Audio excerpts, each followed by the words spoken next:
কাল গাইছিল দিদি আর কালকে আমার মামাদের মাঝে একটু ঘুরতে আরে তাপসদা আরে দাঁড়া গাড়ি যাবো গাড়ি যাবো ভাই যাও তুই আমি ঘর যাব। আরে শুনছিলি তুমি কি মন্ত্রী হবো? মন্ত্রী? হ্যাঁ হ্যাঁ আমি একটু সত্যি মন্ত্রী হইতে চাই, কারণ রাস্তায় যাওনি সেটা গাড়ি লিয়া যায়, লাল বাতি জ্বলে ওয়া ওয়া করে, ভালো লাগেনি? হ্যাঁ সুপার লাগে সুপার। হ্যাঁ সেটা আমি কই দিত। ও ভাই মন্ত্রী বা নেতা হইলে কি লাগে রে, কি করতে? নেতা হইলে আবার কি করতে হবে? লোকের টাকা হারিয়েছে খুঁজে দিতে হবে।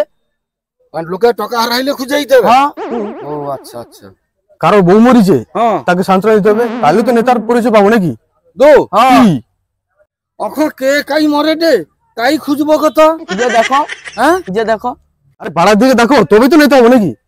হ্যাঁ তাহলে দেখি। হ্যাঁ হ্যাঁ দেখো, যাও যাও যাও যাও যাও। ভাই নেতা হলে তোর সাথে রইবো তো? আছি, সব সময় আছি তোমার পাশে। যাও যাও যাও। চলো।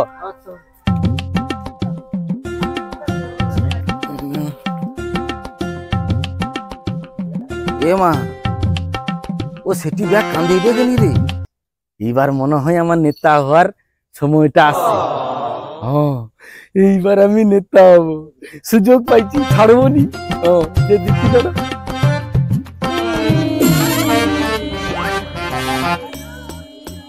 দিদি দেখো, ও দিদি এটি কি হয়েছে গো?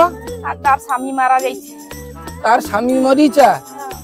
ও আচ্ছা, কি করি শালা, সে কি কইদিল যে কারোর বউ মরেলে সে দাদাকে সান্ত্বনা দিতে, এটি তার স্বামী মরিচা, আমাকে সান্ত্বনা দিতে হবে। আচ্ছা দেখা যাও, তাই দেখি কোন দিদি বর মরিছে গো। ও দেখো, ও বৌদি দেখো, তোমার বর মরিছে তো কি হয়েছে, আমি তো আছি, বুঝছো? বুঝছো, চিন্তা করার দরকার নেই, আমি সব তোমার ঠিক করে দেবো, বুঝছো তো? কি জানোয়ার, এ আমার বউরিকে কি কইদু? আরে আমি সান্ত্বনা দিতে আসি।